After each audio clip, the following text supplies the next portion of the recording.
지금 수익이 어느 정도 되는지 알 수 있을까요? 지금 수익은 네. 부가세 이런 거 다 제외하면은 네. 6천 정도 되는 것 같습니다. 어휴, 일종사님 1,000만 원이 넘네요. 약속합니다. 아, 저는 이제 거인들이라고 표현하는데 네. 네임드 혹은 네임드에서 정말 뭐 150억, 200억, 300억, 500억 이상으로 가시는 분들, 네. 저도 그 길을 따라가고 싶은데 사실은 어떻게 해야 그걸 따라갈 수 있을지에 대한 생각이 좀 많이 드는 것 같거든요. 안녕하세요. 안녕하세요. 반갑습니다. 반갑습니다. 누구십니까? 안녕하세요. 성수동 동교체 성돈이라고 합니다. 아, 네. 성도님, 네. 들어오시죠. 오늘 어떻게 오게 되셨나요? 우리 앵글리스트가 멘탈리스트라고 해서 멘탈 강화 훈련도 한다고 해서 같이 강화를 받은 습니다. 어떤 일을 하시나요? 저는 온라인 쇼핑몰 커머스 회사를 운영을 하고 있습니다. 네. 하시는 품목이 뭔지 알 수 있을까요? 저는 다양한 종류 하는데 뭐 생활용품도 하고 있고요. 네. 기타 잡화 등등을 하고 있습니다. 음. 영역을 가리지 않습니다. 지금 수익이 어느 정도 되는지 알 수 있을까요? 지금 수익은 네. 부가세 이런 거 다 제외하면은 네. 6천 정도 되는 것 같습니다. 혹시 그 핸드폰으로 지금 판매되는 거 간단히 네. 좀. 이렇게 보시면 되나요? 네. 어휴, 일종사님 1,000만 원이 넘네요. 약속합니다. 네, 약소한 정산 잘 받고요. 월 초고 얼마까지 벌어보셨어요? 올 최고 한 6천에서 8천 지금 정도 비슷하게. 네네. 일한 지는 얼마나 되셨어요? 제가 2018년도 11월에 이제 교육을 시작했고 네. 본격적으로는 2019년부터 음. 했으니까 지금 만 3년이 조금 오, 넘었네요. 네. 꽤 됐네요. 네네. 그전에는 어떤 일을 하셨죠? 그전에 저는 가평에서 네.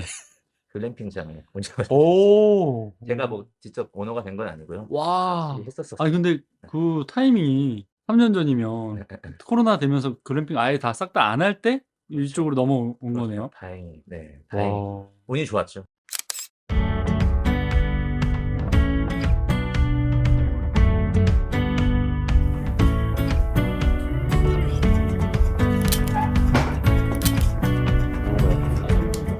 네. 성도님, 지금부터 편하게 질문 주시죠. 저는 이제 거인들이라고 표현하는데 네. 네임드 혹은 네임드에서 정말 뭐 150억, 200억, 300억, 500억 이상으로 가시는 분들, 네. 저도 그 길을 따라가고 싶은데 사실은 어떻게 해야 그걸 따라갈 수 있을지에 대한 생각이 좀 많이 드는 것 같거든요. 네, 내가 어떻게 더 많은 뭘 더 해야 갈 수 있을까에 대한 것들.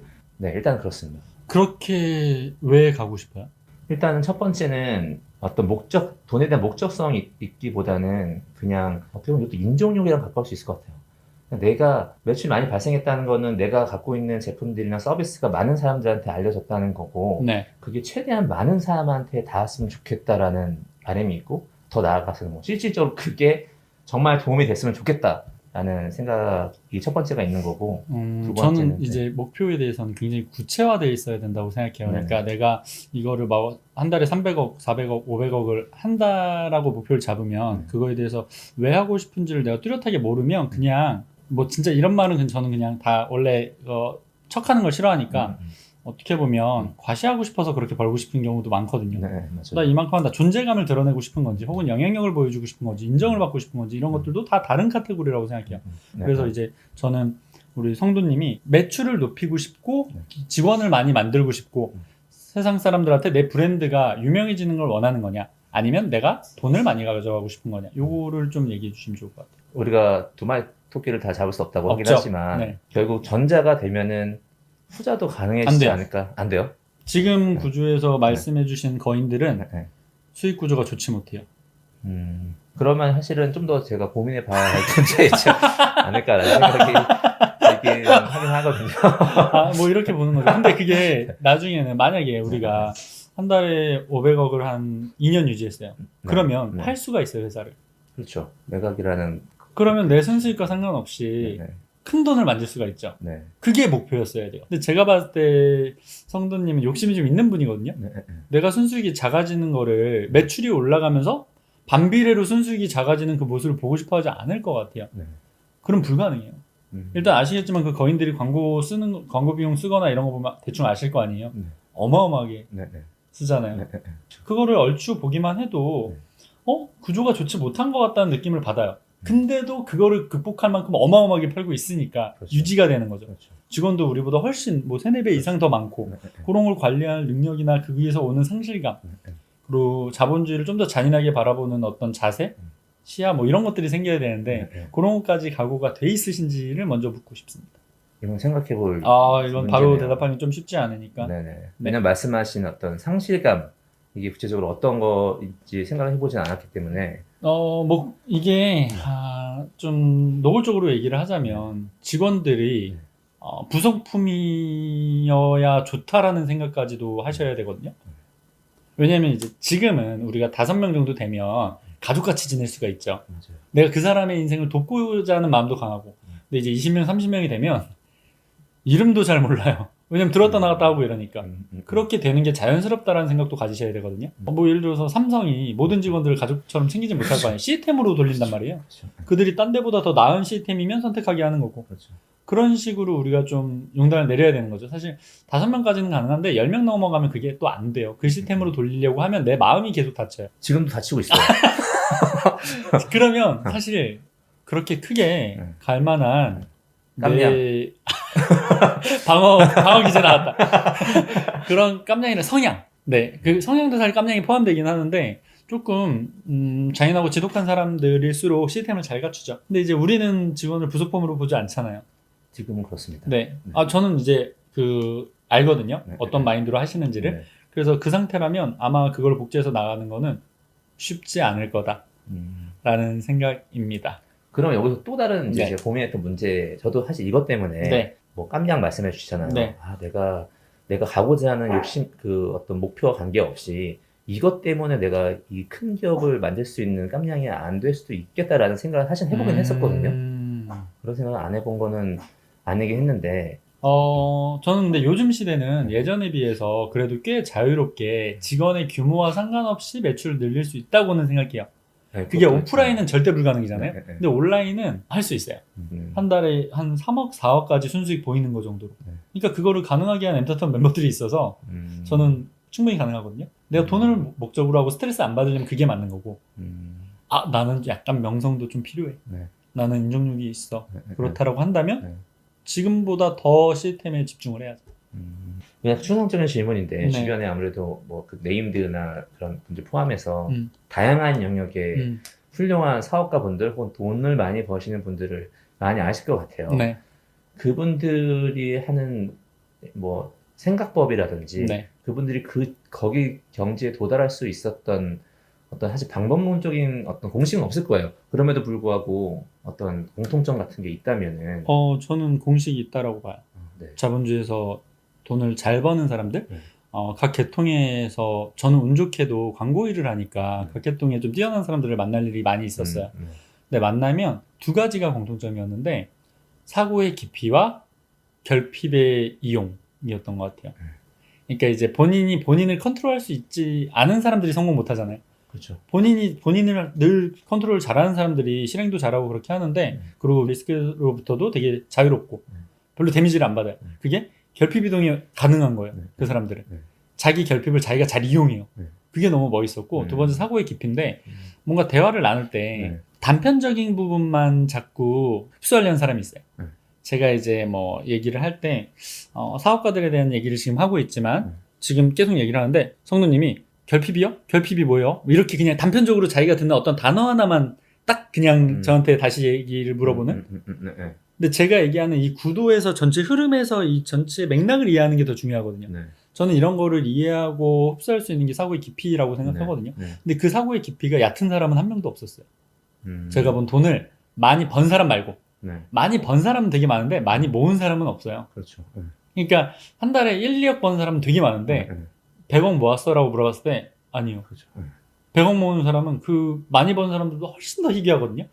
그래서 사고의 깊이를 확장하려는 노력이 어떻게 보면 자본주의에서는 그냥 돈에 대한 깜냥을 늘리는 거라고 생각해요. 그럼 제가 사실 앵글링 강의나 어떤 온라인 강의 수강하면서 이거 제가 이 자리에서 있는 얘기가 아니고 네. 다양한 강의를 듣긴 했지만 네. 깊이가 되게 있다고 제가 많이 느끼거든요. 음. 앵글님 같은 경우는 네. 저도 그 깊이 있는 어떤 지식이나 사고를 하고 싶다는 생각이 굉장히 많아서 네. 이걸 도대체 어떻게 할 수 있을까를 해서 혼자 뭐 사색도 해보고 글쓰기도 해보고 속으로 대화도 해보고 책도 보고 하긴 하는데 그 시작을 내가 너무 늦게 해서 깊이가 안 깊은 건지. 아니에요. 성도님은 네. 깊이가 깊은 편이에요. 그러니까 이 정도 깊이면 사실 수익을 더 많이 네. 버셔야 돼요. 왜 지금 구조상에 쓸데없이 챙기는 게 많아서 그래요. 그냥 돈만 목적으로 하면 더 버는 게 맞아요. 이 사고의 깊이와 결핍. 근데 이제 본인이 이제 결핍을 어느 정도 느끼느냐는 사람마다 다른데 지금 제가 봤을 때 성도님이 분노 영역까지는 아닌 것 같거든요. 네. 약간 안정 단계로 들어온 것 같아요. 맞습니다. 네, 저는 분노한 상태면 질문이 다르게 나오거든요. 이런 질문이 아니에요. 화나 있어요. 내가 저 인간보다 나은 것 같은데 왜 내 매출이 이거밖에 안 되냐가 시작이 돼야 되거든요. 네. 근데 그런 정도가 아닌 걸 봤을 때는 지금 정리해야 될 것과 지금 내 상황에서 집중할 것과 배제해야 될 것들을 정리하는 거 네. 먼저 그게 중요하고 네. 그 다음에는 결핍 이동이 한 번 더 필요하지 않나. 근데 우리가 수익을 되게 이제 많이 내다가 올라온 이쪽으로 온 분이 아니라 네. 확 사실 어떻게 보면 계급 이동이 된 상태잖아요 이미 한번. 네. 그거에 대한 감사함도 저는 크다라고 봐요. 그 감사함 크죠. 그 감사함에 집중하다 보면 사실 어떤 그 이상의 노력을 하기도 또 쉽지 않아지고. 네. 그래서 사고의 깊이만큼은 저는 뒤처지지 않아요. 그거에 대한 노력을 뭐 엄청 더 할 필요는 없다고 보고요. 네. 만약에 하고 싶다고 하시면 저는 본질론, 그러니까 본질을 탐구하려는 그것만 계속 강하면 전 지금도 사물에 대한 본질을 파악하려고 계속 노력하거든요. 내 삶에.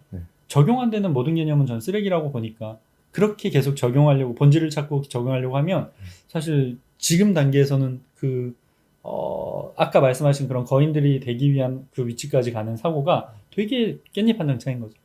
그 깊이만큼 저는 되게 뛰어나시다고 봐요. 멋있어요. 결핍의 이동이 부족한. 결핍은 이동이 좀 필요해요. 이거 제가 보면서도 혹은 강의나 어떤 다른 거 하면서도 저런 결핍으로 무슨 돈을 번다고 하지라고 생각한 적이 사실 있긴 하거든요. 저 말고 다른 분도 마찬가지고 제가 생각할지 몰랐는데 네. 저도 사실은 그 결핍 일단 죄송합니다 이런 질문 드려서 결핍을 이동을 하려고 사실 노력도 하긴 했는데 제가 이제 2년 전에 쌍둥이가 태어났단 말이에요. 네. 그래서 지금 사실 일 육아 다른 건 다 배제한 상태하고 친구 만나는 그 옷도 똑같이 입는 게 뭐 진짜 주커 보고 따라하는 게 아니고 생각할 게 너무 많으니까 옷에는 신경 쓸 여력이 없죠. 여력이 없는 거예요. 쿠팡에서 10,000원에 산 거. 저 계속 네. 그래서 사실 친구도 저 인스타나 페이스북은 당연히 삭제한 거고 그런 거 다 제쳐두고 일 육아만 하는데 사실 육아 이거는 포기하기가 못하겠더라고. 그래서 저는 결혼한 사람들이 결혼하지 않은 사람들에 비해서 성공하기 훨씬 어렵다고 생각해요. 맞아요. 성장하기 훨씬 어려워요. 그게 너무 힘들어요. 훨씬. 근데 본인이 택한 아, 삶이잖아요. 생각이 많은데 그게 나 이렇게 성장하고 싶은데 또 애들 핑계 대면서 뭔가 그 하는 모습 자체가 핑계가 아니죠 그거는. 내가 삶의 목적인데 어떻게 그게 핑계? 일이 핑계가 되는 거지. 그렇죠. 저는 그거는 본질론적으로도 우선순위가 그게 맞아요. 그리고 그거는 내 한계기도 해요. 그럼 받아들여야 되는 당연하죠. 그거를 내가 이게 아이들 때문에 이렇게 못하고 나는 이거에 답답하고 이거는 내 삶을 부정하는 거기 때문에 그거는 그렇게 돼서는 안 돼. 나는 아이들이 이렇게 하면서도 어디까지 갈 수 있는지를 확인하고 싶다가 더 맞는 개념인 거죠. 그래서 이제 이렇게 보면 돼요. 아이를 키우면서 그러면 매출을 우리나라에서 이 정도 하는 사람이 최고냐? 그렇지도 않거든요. 그거 아니죠. 그러니까 아이를 보면서도 아이한테 부족함 없이 그렇죠. 아이한테 이제 어렸을 때 아빠의 존재를 결핍 없이 하면서도 더 그 효율을 보일 수도 있어요. 근데 그 효율을 보이기에는 지금 직원들한테 에너지 쓰고 뭐 또 이제 새로운 제품을 하고 이제 물기를 할 때도 이제 제품 판매할 때도 비효율적인 것들이 많아요. 그런 것들을 제거하는 작업들이 우선 돼야 되고 내가 정말 그 효율이한 상황에서 만약에 좀 결핍을 더 강조하면 시너지가 나오긴 하죠. 뭐 지금 배제를 잘하셨다라고 하는데 배제를 잘한 것과 시간을 그 효율로 보이는 건 전 다른 문제라고 생각하거든요. 그러니까 심장이 두근거릴 만큼 뭐 예를 들어서 우리한테 지금 갑자기 누가 전화가 와가지고 5분 안에 새로운 제품을 5개 못 팔면 너넨 죽는다. 폭탄이 막 갑자기 소리가 나. 그럼 우리는 초능력이 발휘될 거예요. 맞아요. 우리가 할 수 있는 모든 걸 다 써서 맞아요. 막 판매할 거예요. 저는 이제 그러면 할 수 있는 지금 판매 방법이 한 가지밖에 없거든요. 제가 아는 가장 극효율적인 거. 그거를 할 거예요. 그랬을 때 정말 내가 머리에서 스팀이 날 정도로 집중을 했는지 이 시공간을 극활용했는지에 대한 거를 돌이켜보면 제가 만난 사람들 중에 그렇게까지 시간을 쓰는 사람들은 거의 없더라고요. 내가 여기 앉아있고 이 시간을 효율적으로 보냈다 정도 밖에 없더라고요. 저도 그런 것 같습니다. 그리고 결핍을 이동하는 거는 내가 주어진 환경 안에서 내가 지금 더 이렇게 하지 않으면 나는 큰일 난다라고 인식하는 게 결핍이라고 생각하거든요. 근데 지금 아이가 있고 아이가 올바른 환경에서 크려면 글쎄요, 어느 정도로 보시는지 모르겠지만 저는 우리랑 아이들의 사는 세상은 완전히 다를 거라고 생각하거든요. 아이들이 뭐 이거는 지역 비하는 아니고 이제 사람들의 보편적인 시선을 보는 건데, 인천 부천 어디에 삽니다라고 이제 얘기하는 것과 뭐 압구정 청담동 쪽에 삽니다, 이거를 학부모들끼리 혹은 이제 선생님이 봤을 때 인식하는 게 다르더라고요. 그러면 내 아이는 세상에서 가장 소중한데 앞으로 어떤 인식을 받게 할 것이냐, 그리고 우리 아이는 기회가 우리보다 10분의 1 정도보다도 안 될 것 같은데, 아이들이 대학교 가고 이제 사회에 들어갈 쯤에는 문은 거의 다 닫혀 있을 것 같아요. 기득권들이 얼마나 닫고 싶을지는 저는 뻔히 보이거든요. 그리고 렌탈 사회 도입하고 이러면 기회가 아예 없어요. 그러면 우리 가정에 이 기회를 준 사람은 성도님이 유일한 거죠. 근데 이제 우리 유일한 이 성도님이 지금 애매한 생각으로, 난 돈보다 그냥 뭐 좀 사장 놀이도 좀 하고 싶고, 나는 명예도 챙기고 싶고, 매출도 높이고 싶고, 이렇게 여러 가지 선택지를 욕심내고 있다면 저는 굉장히 위험하다고 생각하죠. 아빠가 그때 어영부영해서 내 인생 망했어 가 될 수 있는. 알겠습니다. 대피비도 한번 해보세요. 그게 되게 중요해요. 좀 더 지금의 시간의 중요도를 높이는 거, 지금 이 시점에 대한 관여도를 높이는 게 전 중요하다고 생각합니다. 우리한테 필요한 것도 그거예요, 사실. 이게 사실 준비했던 질문 중에 하나였는데, 노점에서 하셨을 때도 네. 어떤 기준으로 선택하셨고, 치킨집도 어떤 기준과 선택으로 선택하신 거고, 그 일련의 선택들마다 어떤 기준과 어떤 방향성을 가지고 선택했는지 되게 궁금하더라고요. 네, 전 소비자가 구매하는 패턴도 마찬가지인데, 사람들이 되게 여러 개를 비교한다고 생각하지만 궁극적으로는 이지선다거든요. 결혼한다 안 한다, 애 난다 안 난다, 그렇게 이지선다 안에서 끝난다고 봐요. 그러면 저는 그 이지선다에, 그러니까 뭐 우리가 16강이라고 보는 거죠. 이제 16강에서는 후보가 여러 개 있었을 거예요. 뭐 노점 할 때는 뭐 알바도 있었을 거고 공부를 하는 것도 있었을 거고, 근데 결과적으로 노점을 선택할 때는 제가 학업이냐 아니면 내가 사장이 되는 거냐, 그 두 가지 중에 하나였어요. 근데 사장이 되는데 제가 자본금이 없으니까 할 수 있는 거는 되게 제한적인데, 알바로 들어가는 것보다는 노점을 하는 게 내가 오너 마인드를 키울 수 있을 거라고 생각했어요. 돈이 보장되진 않지만 나는 바닥도 없고 리미트도 없는 걸 해야겠다. 그 맥시멈도 정해져 있지 않은 거라서 노점을 선택한 거고, 그때 당시엔 제가 극효율이었죠. 하지만 지금 돌이켜보면 되게 어떻게 보면 쓸모없는 일이 될 수 있지만 저는 그 기준만큼은 틀리지 않았다고 생각해요. 그러고 나서 또 치킨집도 제가 이제 어느 정도 그 블로그를 운영하면서 했는데, 내가 이거를 내 가게로 이제 활용해보지 않으면 안 되겠다는 생각이 들었었고, 그 이후로도 블로그 강의하면서 또 스마트도 강의하고 유튜브 넘어가고, 또 제가 지금 구상하는 사업 구조로 무조건 효율적으로, 나중에는 제 숨소리만으로 돈을 벌 수 있는. 그럼 거기에 효율과 이지선다로 그 선택을 분리시키는 것. 네. 근데 그거를 대부분 사람들이 이지선다를 놓지 않고 여러 개를 두면 맞아요. 결정을 못 해요. 그거는 이미 8강, 4강에서 떨어뜨렸어야 돼. 다시 고민 안 해야 돼. 최종에서는 2명만 놓고 결정하면 결단력이 생기죠. 그 상에 대한 본질을 항상 생각하시는 건데. 네네네. 알겠습니다. 네. 너무 좋은 다행입니다. 고민이에요. 마지막으로 그러면 목표 말씀하시고 마치도록 할게요. 네. 저희 목표는 일단 내년까지 150억을 하는 걸 목표로 하고 있고요. 내년까지 300억으로 하는 거를 1년 목표로 매출. 하고 있습니다. 네, 맞습니다. 네, 1년 매출 150억에 300억. 얼마 모을 건데요? 모으는 거 말씀하시는 네. 거죠. 아니, 모으는 게 중요하지.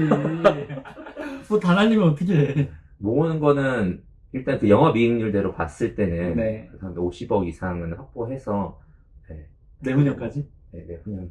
내후년까지. 그때 좀 제가 이제 유튜브 한 100만 정도 될 거 아니에요? 네. 그럼 그거 인증하면서 나오시면 너무 멋있겠네요. 그러면 할 수 있을 것 같습니다. 자본주의에서는 버는지보다 중요한 게 얼마가 모여져 있느냐. 네. 그러니까 그 목표대로 잘 하셨으면 좋겠습니다. 오늘 고생하셨습니다. 감사합니다. 고생하셨습니다.